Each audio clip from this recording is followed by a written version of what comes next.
Hello and welcome to the Sex Within Marriage podcast. My name is JD and I blog over at uncoveringintimacy.com, and today we're going to talk about loving your spouse where they are.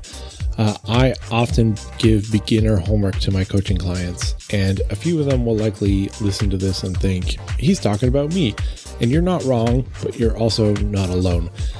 I give it out frequently because it helps combat some fundamental problems that I see in many marriages. Resentment, unmet expectations, and continued disappointment.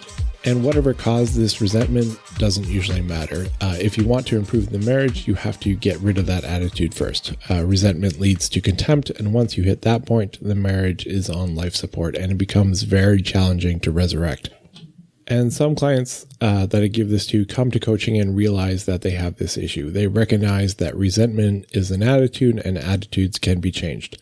They know they can fix it, they just don't know how, or they need some support, some accountability, or encouragement to keep up the hard work of changing that mindset.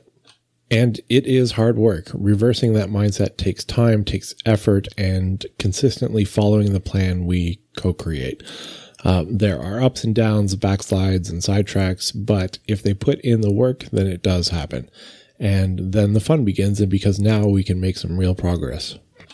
Others come to coaching convinced their spouse is the issue, and they work hard to rationalize and justify their attitude towards them. They want me to change their spouse so that they can be happy. Sometimes they have one foot out the door already, and that this is a last-ditch effort to save the marriage, by which they mean that if I don't fix their spouse, they will divorce them. Whatever type they are, they get the same homework, because it's not only a first step to reversing the mindset, but it's also a test to see if they're coachable. And the homework is simply this: write down something that you appreciate about your spouse every day. It can be something you're attracted to, like a body part, their smile, their laugh. It can be something that they did that you thought they did well at. It could be a behavior you notice has improved or that you've always liked. It can be something that makes your life easier. It can be something that they do every day that you generally don't see. The bar is pretty low in the first week. Find something, anything, and write it down. Once a day, every day. Often I have them input it into our coaching portal so that we have a record and I can keep tabs on how well they're doing. Now, some get to the end of the week and haven't found anything. They are not coachable. Some are so far gone into resentment and contempt that they can't find anything positive about their spouse. Some think the exercise is stupid and gimmicky and refuse to do it. Others just can't be bothered to put in the effort. And whatever the reason, in my experience, they are unlikely to succeed if they can't do that simple task. Most quit right after the first week. Some last a little bit longer, but when I make them repeat the exercise and they realize they aren't going to escape it by simply not doing it, then they lose interest in coaching.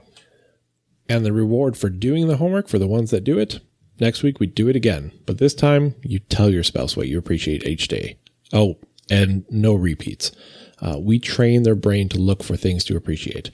We use neuroplasticity that I talked about a couple weeks ago as a tool to rewire their perceptions and habits, because they've been training it to look for negative stuff for so long that it can take a while, but generally after a month or so, they start to realize that maybe their spouse isn't so bad. And if they didn't already know it, perhaps they have some work they could do on themselves as well. This is the only way I can tackle it because no alternatives have worked. Because if you've trained yourself to be resentful, to see the negative, to hold up a standard against your spouse that perhaps they can never meet, or if they did, they wouldn't be them anymore, then no amount of work we can do on them is going to make you happy. We can change their mindsets, help them get healthier, change their habits, but it won't matter because it won't be seen. You will just keep looking for things that are not perfect. And so we must first love and accept them as they are before we can appreciate any growth that they might make. And this is the example that we see in Christ as well. Romans 5 verse 8 says, God demonstrates his love for us in this, that while we were still sinners, Christ died for us. Christ didn't wait for us to be sinless. Ephesians 1 verse 4 says, for he chose us in him before the creation of the world to be holy and blameless in his sight. He didn't wait for us to know who he was or even for us to exist. 2 Timothy 1 verse 9 says that this grace was given to us in Jesus Christ before the beginning of time. He didn't even wait for creation itself. He chose to die for us while we were still an idea. And Ephesians 2 verses 8 to 9 says that it is by grace that we've been saved through faith and not from anything that we do ourselves. It is a gift, not by works, so that no one can boast. So it's not because of anything that we have done, had done, or would ever do. The only thing that we can ever do that is correct is to accept that we can do nothing and that we need a savior.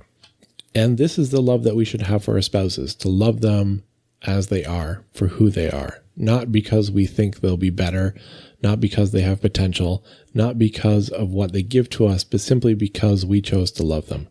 And ironically, this is how you have the highest chance of seeing them be a better spouse. 1 John 4 verse 19 says, we love because he first loved us. So just as we Christians should love out of a gratitude for God loving us, we should feel the same gratitude to our spouse for loving us as we are. And of course, that means that we should love our spouse just as they are. And I think that's how you inspire someone to change, by loving them just as they are and being content with who they are. It is good to hope for more for them, but our primary message should be to consistently show them that we love them regardless of whether they change or not. And the only way to do that is to truly love them, not because you think it will work out for you in the end, but because you love them for no other reason.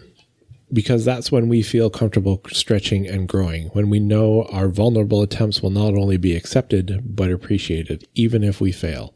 That way we can try larger stretches, knowing that if we fall, we'll be caught. If we have a setback, we'll still be loved as much as before. Alternatively, if we're in a marriage where we know our spouse isn't happy with us, every attempt to grow becomes scary. If we fail, we'll be a disappointment. If we backslide, it means that they will love us less. Even if we grow, it won't be enough. It just sets a new bar that we must constantly reach to maintain the status quo. We still won't have met their expectations, and so it starts all over again, but just at a new difficulty level. Ultimately, the resentment of them not growing to match your desires just sets up a system that makes it even harder for them to meet your expectations. The other part is that we don't know what's going on with our spouse. We may have some insight, maybe even more than most, but we don't know what it's like to be them. What may come easily or naturally to us may be difficult for them to attain. We tend to judge our spouses by the standard of what we think we'd do in their shoes, but ultimately we can never be in their shoes because it's not as simple as just input and output. A lifetime of programming goes into each one of us, not to mention that we don't have the same resources available to us. Each of us has strengths and weaknesses that need to also be considered. Ultimately, the entire process is so complex that none of us should have the hubris to believe that we know what it's like to be in anyone else's shoes. At best, we can understand that some things are harder for a spouse than they are for us, even if we don't understand what that feels like. We should have grace for them when they struggle to do things that are easy for us, and they should have grace for us when the situation is reversed. For example, I like fabrication. I like building things, and that involves cutting things. Metal in particular, I find fun, as I do some welding and blacksmithing. So I'm quite comfortable with things like an angle grinder where there's sparks flying, whether I'm cutting, grinding, or whatever with it. Christina, my wife, on the other hand, does not like it. It scares her. So she usually asks me to cut things for her. Actually, she always asks me to cut things for her. But yesterday she cut some hardware cloth herself with it, and I was so proud of her. And it may seem like a small things for me, but that was a big step for her. And today I came out of the house and she was cutting another piece. And so I went over and told her again that I was proud of her because I know how hard that was for her. So learn to appreciate what's a big step for your spouse and then praise them. And don't let them downplay it because it's not a big step for you. Everyone is different, and the effort it takes for one person to do something doesn't translate into another person. So celebrate wins based on how big a win it is for them, not for somebody else. And never judge them by a standard that doesn't suit them, because you can't know what suits them. So it's better not to judge. And this is how you avoid resentment and live a life of appreciation and gratitude. So if you struggle with that, I invite you to try my homework for a week. Spend a week looking for things that you appreciate about your spouse. If you want a harder challenge, tell it to them every day. If you can stomach it, then go for a month. See what changes. And if you need help, let me know. I love helping people who want to make changes in their marriage. And I promise to love you where you are, not where you think you should be. And that's it for today. We'll talk to you next time.